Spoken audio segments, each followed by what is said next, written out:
सभी को नमस्कार। आज के इस वीडियो में जो सीटेट का एग्जाम निकट भविष्य में होने वाला है उसके बारे में चर्चा करेंगे। शॉर्ट नोटिफिकेशन कुछ दिन पहले ही जारी किया गया था और एक लंबे अंतराल के बाद सीटेट की परीक्षा जो है आगामी दिनों में होने वाली है। यहाँ मेरा ये बिल्कुल पर्पज नहीं है कि जो इन्फॉर्मेशन के वीडियो फैले हुए हैं कि कितने लेवल का सीटेट हो गया, क्या परीक्षा पैटर्न जो वो चेंज हो जाएगा, वो चर्चा का विषय है ही नहीं। मैं सीधे मुद्दे की बात करूंगा कि तैयारी कैसे करनी है, आपको क्या क्या बुक रेफर करनी है, कैसे नोट्स बनाने हैं, वो सारी डिटेल में यहाँ बताएंगे। और दूसरी बात यह है कि इस परीक्षा का जो काफ़ी लंबा अनुभव हो चुका मुझे, 13-14 सर्टिफिकेट मेरे पास रखे हैं, उनका भी मैं ये बताऊंगा कि क्या बेनिफिट है कि आप एक से ज़्यादा बार यदि परीक्षा दे रहे हैं। अभी लाइफ टाइम हो चुकी है, पहले ऐसा था नहीं। और क्योंकि डीएलएड और बीएड दोनों जो लेवल हैं वे पास किए थे, तो जो प्राइमरी लेवल का है उसके बारे में फिर किसी वीडियो में चर्चा करूंगा। अभी यहाँ जो मेन फोकस है वो पेपर 2 खासतौर पे जो सोशल साइंस का है उसके बारे में डिस्कशन करेंगे। पेपर जो है वो 150 नंबर का आने वाला है। यहाँ भी चाइल्ड डेवलपमेंट और जो पेडागोजी है 30 नंबर की, पहले 30 क्वेश्चन। ये जो मैथ और साइंस का जो पोर्शन आता है ये उनके लिए है जो मैथ साइंस का सेकंड लेवल करना चाहते हैं। इसमें से फिर जो सोशल साइंस वाले बच्चे हैं वो ये पोर्शन अटेम्प्ट करेंगे। अभी मैं जो पिछला पेपर है उसकी पीडीएफ भी दिखाता हूँ आपको। तो 60 नंबर का ये होगा 31 से 90 तक। फिर लैंग्वेज 1 और लैंग्वेज 2 इनके बारे में भी थोड़ी चर्चा करेंगे।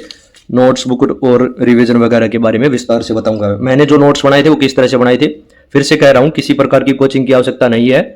अब आपको जिस लिहाज से तैयारी करनी है वो ये है कि इसके बाद जो नौकरी का एग्जाम देंगे उसमें आपको बेनिफिट प्राप्त हो। मेन फोकस आपका ये होना चाहिए।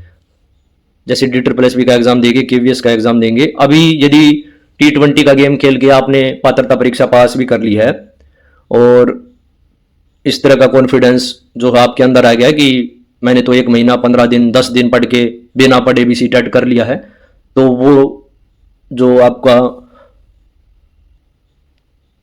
कई बार अति आत्मविश्वास हो जाता है उससे बचने की भी आवश्यकता है।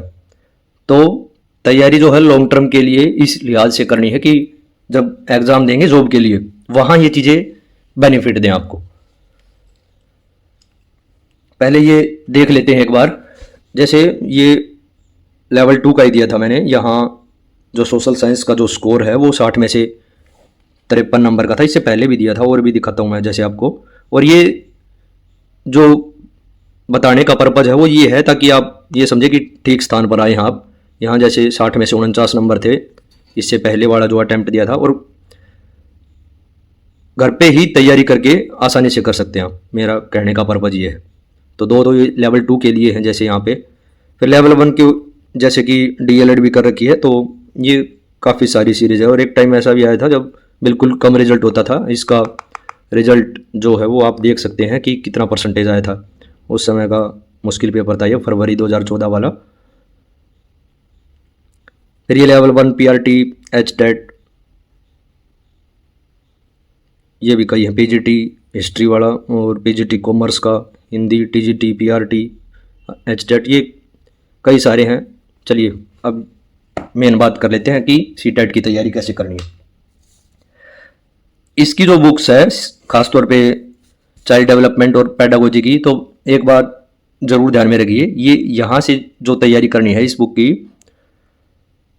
इस टॉपिक की, तो इसके लिए SK मंगल और डॉक्टर जो अरुण कुमार सिंह की बुक है उससे तैयारी करें आप। जो 30 नंबर हैं ये यदि आप जैसे JBT का एग्जाम भविष्य में देने वाले हैं या DSSB PRT देने वाले हैं, वहाँ ऐसी पुस्तकें बहुत उपयोगी साबित होंगी आपके लिए। तो इसके लिए एकमात्र सोर्स जो मैं आपको सलाह दूंगा, या तो आप SK मंगल या अरुण कुमार सिंह। इससे क्या है, समझ ऐसी विकसित हो जाएगी आपकी कि भविष्य में फिर परेशानी नहीं होगी। उसके बाद क्या करना है कि सिर्फ प्रैक्टिस जो सेट है वो लगाने हैं आपको। ये जो मैथ साइंस वालों का है अभी इसकी चर्चा नहीं कर रहा हूँ मैं। सोशल साइंस का जो पार्ट है वो जो 60 नंबर का है उसकी मैं बता देता हूँ कि कहाँ से करनी है तैयारी आपको। NCERT उठानी है आपको 6ठी से लेकर 8वीं तक।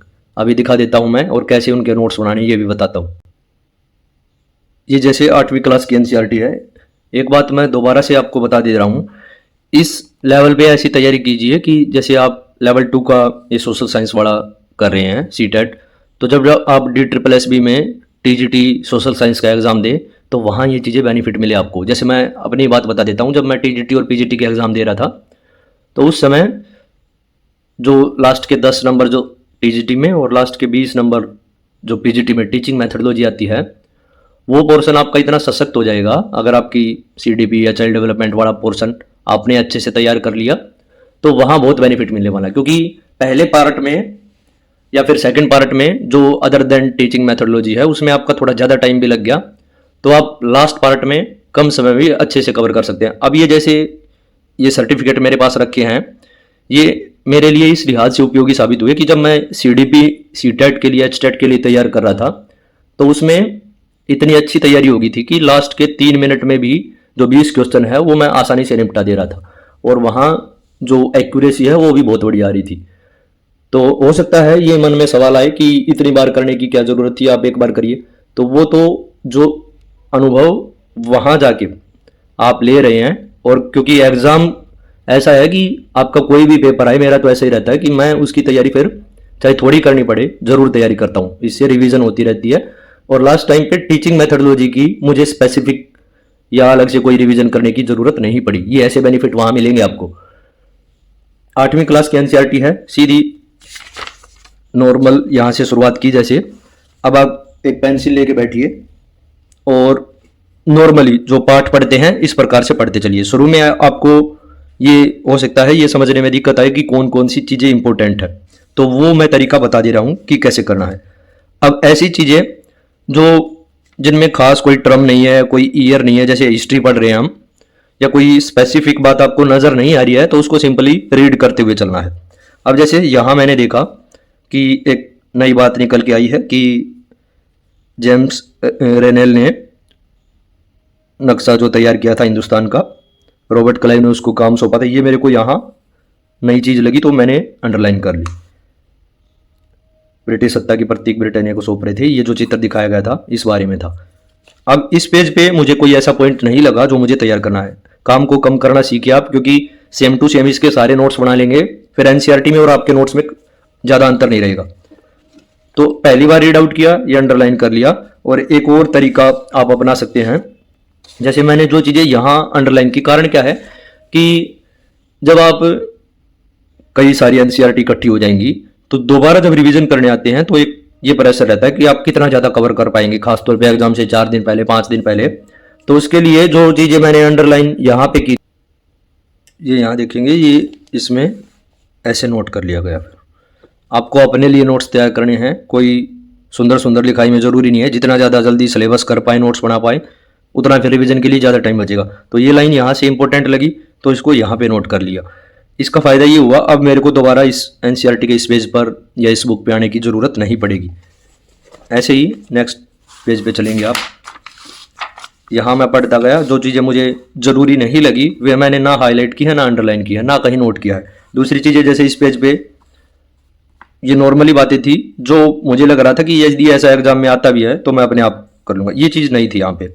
जैसे ऐड वगैरह दे रखा था और ये रानी विक्टोरिया के बारे में कुछ जिक्र था, उसके जो बेटे का जो ऐड वगैरह में फ़ोटो दिखाया गया था और फिर उसको जो उपाधि दी गई थी उसका जिक्र था। ये चीज़ें मेरे लिए नहीं थी तो फिर मैंने ये पेज या डायरी उठाई तो यहाँ इसको नोट कर लिया। फिर यहाँ ये बड़ा पार्ट इम्पोर्टेंट लगा, तो वारेन हेस्टिंग्स 1773 में भारत के पहले गवर्नर जनरल। इस तरह से नोट करते चलना है आपको हर पेज पे जो इंपॉर्टेंट बातें। स्कॉटलैंड का ये जो अर्थशास्त्री था जेम्स मिल, इसने 3 पार्ट में हिस्ट्री ऑफ ब्रिटिश इंडिया ये किताब लिखी थी और 3 कालखंडों में कैसे बांटा था ये यहाँ नोट कर लिया, अंडरलाइन कर लिया। पढ़ते पढ़ते जाएंगे तो फिर धीरे धीरे ये बात यहाँ पर नोट कर ली। ऐसे ही इतिहास की या फिर भूगोल की जो भी किताबें थी उनके फिर इसी लिहाज से नोट्स तैयार होते चले गए, चाहे पॉलिटिकल साइंस हो चाहे हिस्ट्री हो। ये काम इस तरह से करना है। ये जो खासतौर पे जैसे 8वीं क्लास की एनसीईआरटी, मैंने एक वीडियो पहले भी बनाया था, बड़ा वीडियो हो वो, उसमें पूरी 8वीं क्लास की जो निचोड़ है, जिसको मैराथन क्लास बोलते हो आप, वो इसी चैनल की प्ले लिस्ट में आपको मिल जाएगी, वहाँ से आप देख भी सकते हैं। फिर इनको जो PDF जो कन्वर्ट करने का काम है साफ साफ जो है वो वहाँ मैंने प्रोवाइड करा रखे, आप वहाँ से भी देख सकते हैं। अब जैसे किसी दूसरी बुक को देखता हूँ मैं हिस्ट्री के अलावा,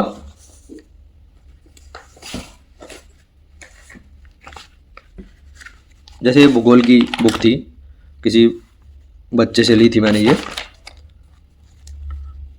हेल्प बुक है, लेकिन है एनसीईआरटी वाली चीज़ें ही। चीज़ें नोट करने का जब तरीका आ जाएगा आपको तो फिर ज़्यादा दिक्कत नहीं रहेगी। एक चीज़ और देखिए इसमें, जैसे ये चीज़ें नोट करनी है आपको, पहले से ही पता चल जाएगा कि आप जानते हैं। इस तरह के क्वेश्चन जो है बहुत ज़्यादा बार रिपीटेड होते हैं, और ये हर बार, जैसे जो पृथ्वी का जो आंतरिक भाग है उसके बारे में डिटेल से बताया गया है, तो ये यहाँ हाईलाइट कर लिया और फिर उस जो बुक या कॉपी है वहाँ ऐसा नोट कर लिया। ऐसा भी कोई कोड वगैरह बना सकते हैं, जैसे तरंगों के बारे में बनाया था, तो एक बार यहाँ से पढ़ना बहुत ज़रूरी है। अब मैं इसका जैसे आपको क्वेश्चन आंसर की फॉर्मेट में बना के दे दूं तो उससे यहाँ तो काम चल जाएगा, सीटेट में तो काम चल जाएगा, क्योंकि आपको 150 में से जो 90 नंबर लेने हैं जनरल कैटेगरी के लिए।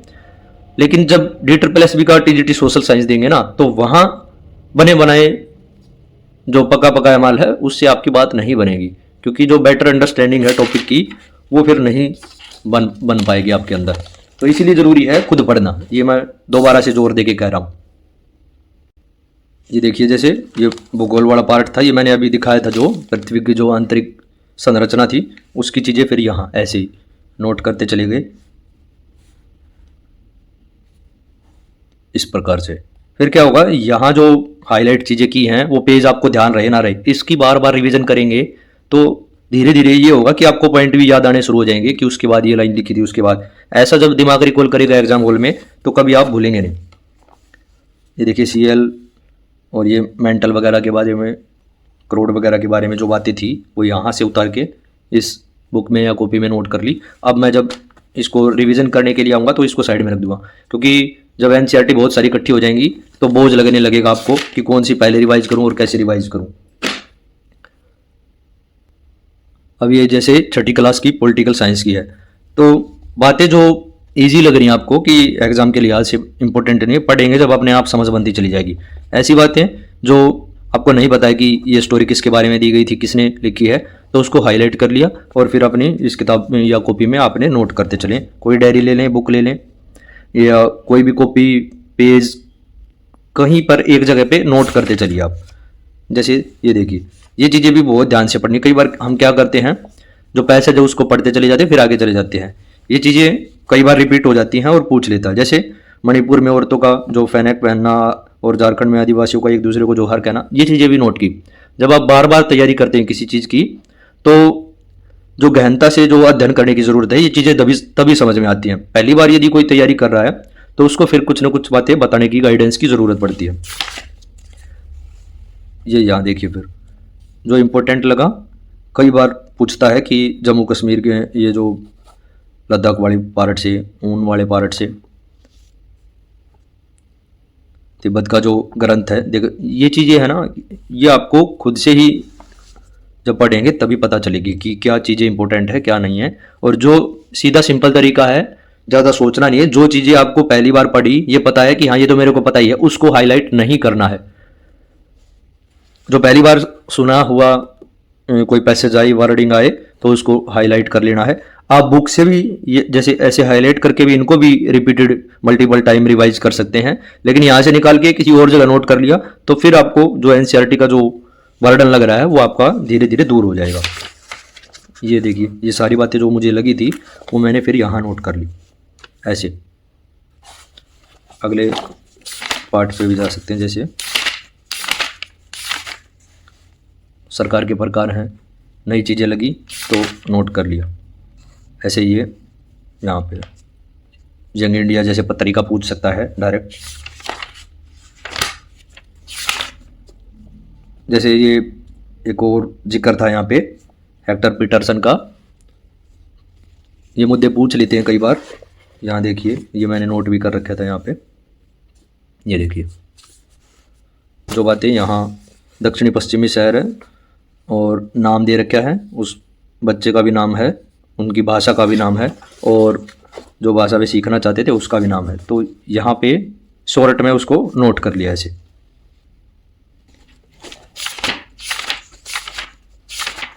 इस तरह से कर लेना। ग्राम सभा का बहुत बार क्वेश्चन आता है, बहुत बार रिपीट होता है। तो ये ऐसी बातें हैं जो सीटेट के लिहाज से भी और टीजीटी एसएसटी के लिहाज से भी इम्पोर्टेंट है। ये जैसे क्लास 7th की पॉलिटिकल साइंस वाली किताब है, ये कहानी दे रखी थी, इसको फिर यहाँ पे नोट कर लिया मैंने। इसमें एक चीज़ और, जैसे शब्द संकलन वगैरह कुछ दे रखा हो, ये चीज़ें ज़रूर ध्यान से पढ़ें आप और नोट कर लें यहाँ। ये केरल का अनुभव और कोस्टारिका का तरीका, ये रिपीट हुए हैं बेसिक सीटेट के पिछले क्वेश्चन पेपर उठा के देखिए आप। फिर वही चीज़ें जो आपको नहीं पता है या नहीं, कई बार ऐसा होता है कि किसी चीज़ का हमें पता होता है लेकिन उसके बारे में जब उसकी औपचारिक परिभाषा पढ़ते हैं तो उस पर ध्यान जाता है कि अच्छा इस विषय में ऐसे घुमा फिरा के भी पूछ सकता है, ये बातें भी नोट करनी फिर आपको। इसी तरह से कोई भी आपका जैसे विषय है उसको ऐसे ही नोट करते चलिए। ये आप माने या ना माने, इसके बाद ये सीटेट के लिहाज से जैसे यहाँ नोट किया, फिर टीजीटी एसएसटी में ये पार्ट सेम टू सेम जो बेनिफिट है वो दे के गया है। ये मैंने 6ठी से लेकर 12वीं तक का नोट किया था और सीटेट के लिए क्योंकि 6ठी से 8वीं तक का ही काम आ रहा था, तो जब उसका एग्जाम दे तो सिर्फ उसको ही नोट करें। जैसे ये इकोनॉमिक्स का पोर्शन है, हिस्ट्री, पॉलिटिकल, ज्योग्राफी, ये सब ऐसे ही नोट कर लिया 6ठी से 12वीं तक। और जब टीजीटी एसएसटी का एग्जाम था तो कोई खास परेशानी हुई नहीं, जो खास तौर पे जो एनसीईआरटी का पोर्शन था वो आसानी से यहाँ से कवर हो गया। अब मान लिया सीटेट आप किसी के बने बनाए नोट्स से पढ़ रहे हैं, खुद से तैयारी नहीं कर रहे हैं, तो जब एग्जाम देंगे ना DSSB का, तो सारी कहानी तस्वीर आपके सामने आ जाएगी कि आपने क्या गलती की है। और उसी लिहाज से मैं आपको ये रास्ता बता रहा हूं कि आप वो गलतियां ना करें। और ये जब आपको धीरे धीरे अनुभव होगा, जब भी आप किसी को कुछ ज्ञान देने योग्य हो पाएंगे। लैंग्वेज के बारे में और बता देता हूं क्या चीज़ सोचने विचारने की है। अब जो खासतौर पे जिनके अंक थोड़े ज़्यादा आ जाते हैं और उनको फिर किसी कोचिंग इंस्टीट्यूट वाले आपके सामने प्रस्तुत करते हैं, तो आपको लगता है कि ये चीज़ें कहाँ से पढ़ के आया होगा। तो यहाँ एक बार स्कोर पर आप नज़र मारेंगे तो 60 में से 53 नंबर है। और जब ये परीक्षा दे रहा था मैं, तो इस लिहाज से ये चीज़ें मैंने पहले ही तैयार की थी और स्पेसिफिक सीटेट के लिए फिर जैसे एग्ज़ाम की डेट आ गई तैयारी जरूर की, लेकिन ये मान के नहीं कि मेरे को सीटेट देना है। तो यहाँ जो 5-7 नंबर की जो कसर रही भी वो इस लिहाज से कि मैंने अकेला सीटेट पॉइंट ऑफ व्यू से नहीं पढ़ा है, फिर भी स्कोर वो है वो काफ़ी अच्छा था। 117 इससे पहले आए थे जो 150 में से, उसमें ये 49 था। तो ये चीज़ें मुझे पता चल चुकी थी कि ये फिर DSSB के लिए भी ज़रूरी होने वाला है। और इन चीज़ों से जब निकलते चले जाएंगे, जैसे चाइल्ड डेवलपमेंट एंड पेडागोजी, चाहे सीटेट दें, एचटेट दें, ये पोर्शन हर जगह आ रहा है। ये देखिए हर जगह आ रहा है। शुरू में आपके कम नंबर भी आएंगे, लेकिन धीरे धीरे फिर एक ऐसी स्टेज भी आ जाएगी कि ये वाला पार्ट जो चाहे टीजीटी में आए, पीजीटी में आए 20 नंबर का, 10 नंबर का, या पीआरटी में 100 नंबर का आ रहा था, तो ये चीज़ें फिर बेनिफिट देके जाएंगे आपको। तो तैयारी जो इंटीग्रेटेड है उस लिहाज से करनी है आपको। अब मैं सीटेट का जो क्वेश्चन पेपर है उसके बारे में दिखाते हैं थोड़ा। पहले 30 number child development and pedagogy के हैं। उसके बाद यदि सेकंड लेवल आपने मैथ और साइंस वाला देना है तो ये आप इस पोर्शन को अटेम्प्ट करेंगे, ये जो भाग 2 दे रखा है। लेकिन यदि सोशल साइंस वाले आप तो ये पार्ट नहीं करेंगे। 31 से 90 वाला ये थर्ड पार्ट करेंगे आप। कई बार गलती कराते बच्चे, बाद में पता चलता है। और ये फिर लैंग्वेज का पार्ट है, यहाँ से हिंदी या इंग्लिश। यहाँ से इंग्लिश आपने चुन ली है तो यहाँ फिर सेकंड पे हिंदी वाला करेंगे, यहाँ से हिंदी कर ली तो यहाँ से फिर अंग्रेजी वाला करेंगे। ये मैं बता देता हूँ जैसे आपको। अब ये चीज़ें जो हैं ये पीआरटी का देंगे, DSSB का, KVS का, या कोई भी और एग्जाम, तो ये चीज़ें वहाँ काम आएंगी। और ये मैंने बहुत बार रिपीटेडली रिवाइज कर ली थी। यदि आज भी परीक्षा में बैठाया जाए तो इन चीज़ों को आसानी से, जब बीजेटी का एग्जाम दे रहा था मैं, जो 20 नंबर का पोर्शन आता है, तो इतना भरोसा हो चुका था कि पहले पार्ट में या सब्जेक्ट स्पेसिफिक पार्ट में मैं ज़्यादा समय भी दे दूंगा तो वहाँ 2-4 मिनट में ही वो जो 20 क्वेश्चन हैं उनको मैं आसानी से निपटा दूंगा। और मुझे एक परीक्षा में अभी भी ध्यान आ रहा है, बमुश्किल 3 मिनट के आसपास का समय था, वहाँ 18 या 19 के आसपास मैंने अटैम्प्ट किए थे। एक आध क्वेश्चन डिलीट कर दिया था DSSB ने, और वहाँ जो नेगेटिव हटा के उसमें 3 मिनट में या 2 मिनट 40 सेकंड, मुझे इतना एग्जैक्ट सा ध्यान नहीं है, लेकिन ये पता था कि 3 मिनट से कुछ कम समय है।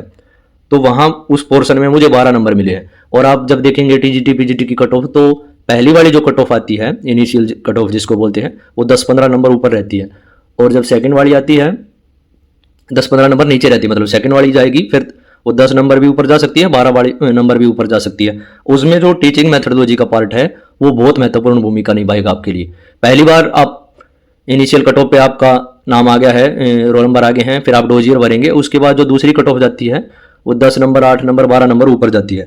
वहाँ डिसाइडिंग फैक्टर हो जाता है टीचिंग मेथडोलॉजी, तो जरूर ध्यान से पढ़ें। ये देखिए, जैसे 30 नंबर की टीचिंग CDP आपने अटेम्प्ट की, उसके बाद ये सेकंड पोर्शन है, ये मैथ साइंस वालों का है।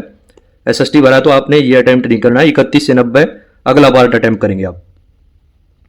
कई बार 2, 4, 5 गोले भरने के बाद बच्चों को ध्यान आता है, लेकिन ये गलती नहीं करनी है। इस लेवल पे यदि आप चले गए हैं, पार्ट 3 करना है, फिर 31 से लेके और 90 तक इसमें क्वेश्चन है।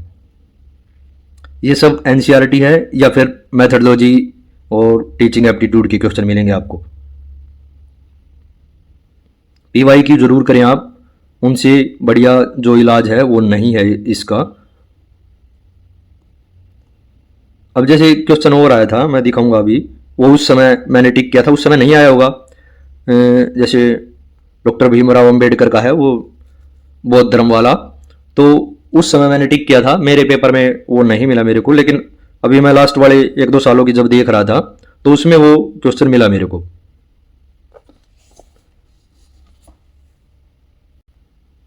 ये है, देखिए, जैसे कि जीवन में आगे चलकर उन्होंने धर्म परिवर्तन करके बौद्ध धर्म को अपनाया। पिछले कुछ सीटेट का प्रीवियस ईयर उठा के देखें, वहां ये क्वेश्चन था, मेरे में नहीं आया। तो पढ़ा हुआ कहीं भी वेस्ट नहीं जाता है, यहाँ नहीं तो किसी और एग्जाम में पूछ लिया जाएगा। ये मैंने उसी समय टिक किया था, मैं जब एग्जाम दे रहा था उस समय ये नहीं आया था। तो लास्ट में जब मैं 1-2 साल के और पुराने पेपर देख रहा था अभी, तो उसमें ये क्वेश्चन मिला, फिर ये पता चला कि हाँ ठीक रास्ते पर हैं आप। अब जैसे ये पार्ट है, लैंग्वेज वाले पोर्शन में गलती करते हैं कई बच्चे। भाषा 1 हिंदी, इनमें मेरा सोचने का तरीका क्या है कि मैं किस लिहाज से सोचता हूँ। भाई 30-30 नंबर मिलने हैं, 30 की इंग्लिश है, 30 की हिंदी है। वो लैंग्वेज 1 से अटेम्प्ट करें आप, 2 से अटेम्प्ट करें। मेरे देखने का सोचने का तरीका ये था, जैसे मान लिया आप अपने लिहाज से सोचिए आपकी इंग्लिश बेटर है या हिंदी बेटर है, क्योंकि इस पार्ट में आपको गद्यांश, पद्यांश और जो शिक्षा शास्त्र है हिंदी का, इंग्लिश का, पेडागोजी, वो मिलेगी आपको। ये आपको सोचना है कि कौन सा पोर्शन जो है आपका बहुत मजबूत है। जैसे एग्जाम्पल ले, पहला यदि आपने हिंदी चुना है तो हिंदी में एक गद्यांश आया 91 से लेकर 99 तक, और उसके बाद 100 से 105 तक एक पद्यांश आ गया। यदि आपकी हिंदी बहुत बढ़िया है, दोबारा सुन लीजिए, यदि आपकी हिंदी बहुत बढ़िया है तो आप पद्यांश से भी आंसर निकाल लेंगे, और यदि आपकी हिंदी कमजोर है तो आपको दोनों पैसेज ठीक रहेंगे। ये बात का ध्यान रखना है। अब हिंदी बहुत बढ़िया, जैसे ये लैंग्वेज 1 मैंने हिंदी चुनी है और हिंदी मेरी बेटर है, तो एक गद्यांश भी आसानी से कर लूंगा, और ये जो पद्यांश का है, पोएम का पोर्शन है, ये भी आसानी से कर लूंगा। बस इसी लिहाज से मैंने तो इसी लिहाज से चाटा था कि इंग्लिश की पोएम आएगी, वहां से मैं क्वेश्चन बढ़िया तरीके से निकाल पा रहा हूं, या हिंदी का जो पद्यांश आएगा या कविता आएगी उससे बढ़िया निकाल रहा हूं। तो हिंदी यदि मेरी बहुत मजबूत है, या जो भी पोर्शन आपका मजबूत है, तो पद्यांश का जरूर ध्यान रखेंगे आप। ये जो पोर्शन आपका मजबूत है वो आप पोएम वाला भी कर लेंगे। तो मैंने लैंग्वेज 1 में हिंदी अटेम्प्ट कर रखी है, उसका कारण ये था कि यहाँ का गद्यांश और यहाँ का पद्यांश कोई समस्या नहीं थी। ये क्वेश्चन जो है इस लिहाज से मुझे छांटना पड़ा कि मैं ये यहाँ से निकाल पा रहा हूँ, निकाल पा रहा हूँ। आपको भी ऐसे करना है। बाकी 15 की पेडागोजी उसमें मिलेगी, 15 की उसमें मिलेगी, 30 में से ये वाले पोर्शन है, क्वेश्चन है पेडागोजी के। अब लैंग्वेज 1 मैंने हिंदी ले ली है, तो 2 में देखिए अब क्या कहानी है। पैसेज आया, नीचे क्वेश्चन दे रखे हैं, और सेकंड वाला देखिए, सेकंड वाला भी पैसेज आया, नीचे क्वेश्चन दे रखे। यदि मैं इंग्लिश की पोएम से बचना चाह रहा हूं, उसमें डायरेक्ट जो आंसर निकलने की संभावना थोड़ी कम होती है, चिंतन का, सोच विचार का कार्य ज्यादा होता है, तो मैंने वो हिंदी में कर लिया, क्योंकि मैं उसमें ठीक से, यदि जैसे मातृभाषा हिंदी है तो ठीक से सोच पा रहा हूँ, चिंतन कर पा रहा हूँ, तो मैंने वहां हिंदी अडोप्ट कर ली। और यहां फिर मैंने जो चूज किया वो इंग्लिश किया, क्योंकि इंग्लिश में दोनों, पहला भी पैसेज यहां देखिए और दूसरे नंबर का जो है वो भी पैसेज, तो पैसेज से आसानी से क्वेश्चन निकाल लिए। पेडागोजी दोनों में करनी थी। अब यहां ये, जैसे किसी बच्चे ने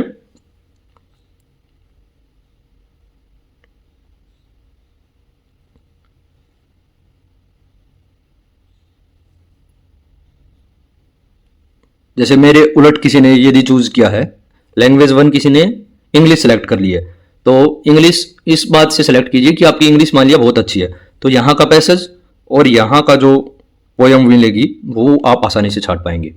ये जो एरिया है, ये जो पोर्शन है, इसको देखते हुए फिर मैंने अपनी लैंग्वेज सेलेक्ट की थी कि 1 में हिंदी रखूं या 2 में। पोयम हिंदी में आसानी से क्वेश्चन बना ले रहे हैं तो लैंग्वेज 1 हिंदी सेलेक्ट कीजिए, और इंग्लिश के यदि आपकी पकड़ बहुत मजबूत है तो लैंग्वेज 1 जैसे इंग्लिश सेलेक्ट कर। आप पीवाई की जरूर देखिए, उससे पता चल जाएगा कि इसके क्वेश्चन आसानी से बना पा रहे हैं या लैंग्वेज 1 में हिंदी के आसानी से बना पा रहे हैं।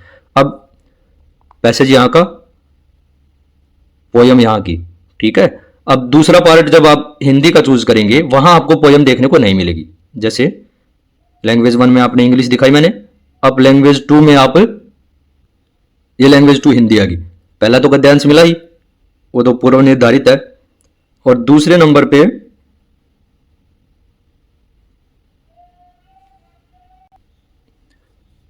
दूसरे वाले में भी फिर आपको गद्यांश मिलेगा। पहला भी गद्यांश और ये देखिए दूसरा भी गद्यांश, बस एक पोएम वाले पोर्शन का फर्क है।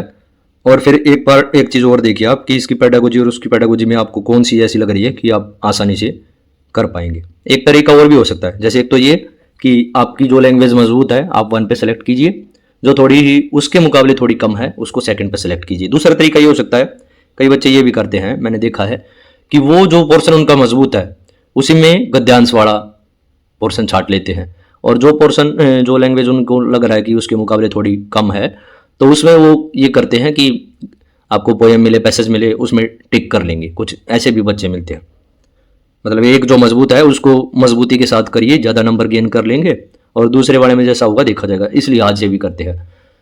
ये तरीका जो मैंने बताया है मैंने यही अपनाया था। मैंने एक बार प्रीवियस ईयर का क्वेश्चन पेपर देखा, आप भी ऐसा ही कीजिए। और लैंग्वेज 1 फिर मैंने हिंदी सेलेक्ट कर ली, लैंग्वेज 2 में इंग्लिश। हिंदी में मुझे लग रहा था कि मैं पोएम आसानी से छाट लूंगा, और इंग्लिश में दोनों पैसेज मिल जाएंगे तब आसानी से छाट लूंगा। तो ये पोर्शन जरूर ध्यानपूर्वक करें आप। और दूसरी बात ये है, जो ये महत्वपूर्ण जो नोट दिया होता है इसको जरूर देखें आप। यदि आपने 121 से 50 के उत्तर तभी दे जब भाषा 2 लैंग्वेज 2 आपने हिंदी चुनी हो। ये पोर्शन जब ऊपर देख लें तो ही आप जो बबल्स गोले हैं वो फिल करें, नहीं तो गलती होने की संभावना रहेगी। अब जैसे नोट्स मैंने बताए, बुक मैंने बताई, एक चीज़ और बता देता हूँ रिवीजन का क्या तरीका है। जब आप डिटेल में, जैसे मैंने पेडागोजी साइकोलॉजी के बारे में बताया, एक काम और कीजिए, यदि जैसे आपने बीएड कर रखी है या डीएलएड कर रखी है, जो भी कर रखा है, तो जो कोर्स बुक आपकी होती हैं जब आप बीएड कर रहे थे उनसे एक एक रिवीजन जरूर लीजिए आप। यदि किताबें कहीं रख रखी हैं तो जो धूल जमी है उसको हटा लीजिए, क्योंकि वो बेसिक कंसेप्ट है, समझ को क्लियर करने में बहुत ज़्यादा उपयोगी है। तो जो कोर्स बुक है वो, और उसके बाद एसके मंगल या अरुण कुमार सिंह की एक बुक उठा लीजिए।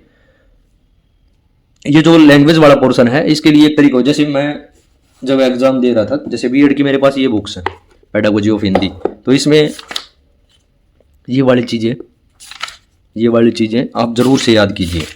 और यहीं से कर लिया था मैंने तो ज़्यादा दिक्कत नहीं आई, फिर सिर्फ प्रैक्टिस का मामला रह जाएगा।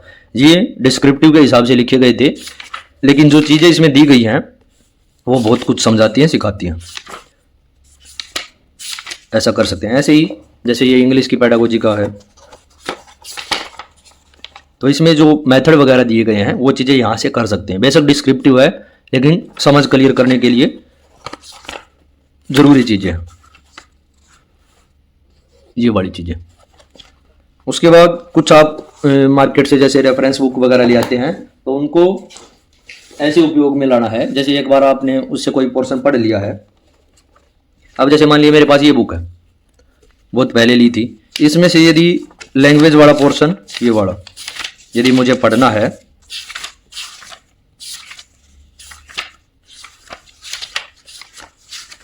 जैसे ये देखिए ये गद्यांश वगैरह, ये इस लिहाज से यहाँ प्रैक्टिस का कोई मतलब नहीं बन जाता, क्या पता कहाँ से आ जाएगा। यहाँ ज़्यादा समय नहीं लगाना है पठित गद्यांश पे, खास पर प्रैक्टिस के तौर पर कर सकते हैं, लेकिन मैंने नहीं किए थे।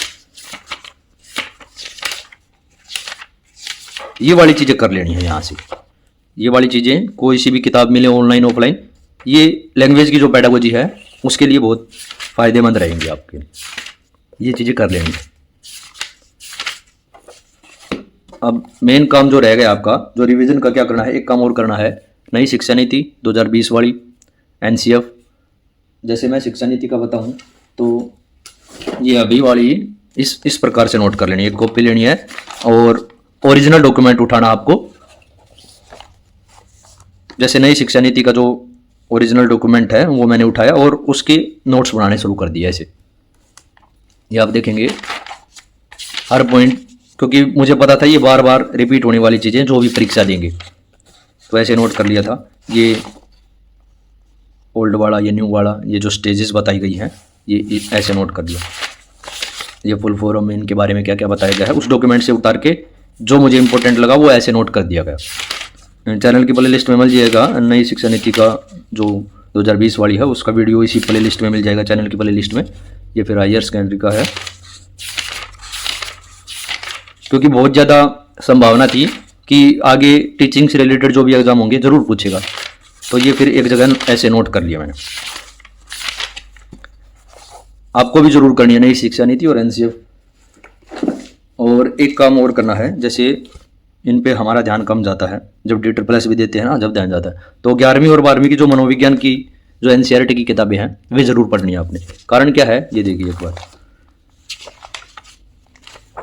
इसमें बहुत सारी ऐसी चीज़ें हैं जो बड़े सरल तरीके से समझाई गई हैं, और कई कंसेप्ट मैंने ऐसे भी देखे हैं, मैंने बहुत सारी किताबें पढ़ी हैं, ऐसा सत्य नहीं बोलता मैं, और कई कंसेप्ट इसमें मुझे ऐसे मिले जो मुझे कहीं भी नहीं मिले। तो 11वीं 12वीं की एनसीईआरटी, साइकोलॉजी की, एनसीएफ, एनईपी ये ज़रूर पढ़ के जाएं आप।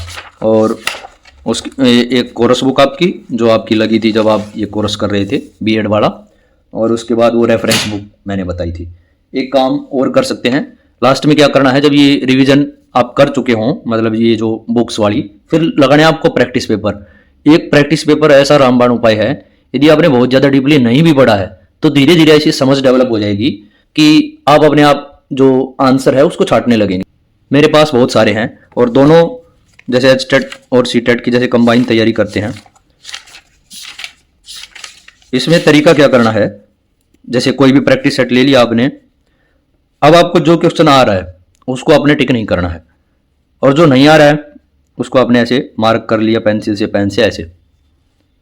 एक और काम और भी करना है, जिस पे आपने तुक्का लगाया, कोई भी तुक्का लगा दिया आपने और पीछे आपने आंसर देखा कि गलती से ठीक हो गया, उसको भी मार्क कर लेना है। जो पहली बार में ही बना दिया उसको मार्क नहीं करना है। फिर से याद दिला दूं, जो नहीं आ रहा आपको बिल्कुल भी, सिर पैर कुछ भी उसका पता नहीं है, मार्क कर लिया, उसको सेकेंडली उसको मार्क करना है जिस पे आपने तुक्का लगाया, डी लगाया जैसे, और डी ही पीछे आंसर मिल गया, उसको भी मार्क कर लेना है, क्योंकि आपने तुक्का लगा के ठीक किया है, उसके बारे में पढ़ने की जरूरत है। और जो पहली बार में बन गया उस पर कोई मार्क नहीं लगाना है। जैसे ही पूरी बुक कंप्लीट हो जाए फिर जो मार्क किए गए हैं उनको जरूर देखना है। एक बात का और ध्यान रखना है, जिसका आपको कुछ भी नहीं पता है, उन कोर्स बुक से या रेफरेंस बुक से उस टॉपिक को उठाइए, एक बार पढ़िए कि आपसे क्या चीज़ें छूट गई हैं, वो चीज़ें फिर यहाँ से जब आप इनको टिक करेंगे जब आसानी हो जाएगी। जो भी प्रैक्टिस सेट मिले मार्केट में, किसी भी कंपनी का, किसी भी सोर्स का, उठा लीजिए।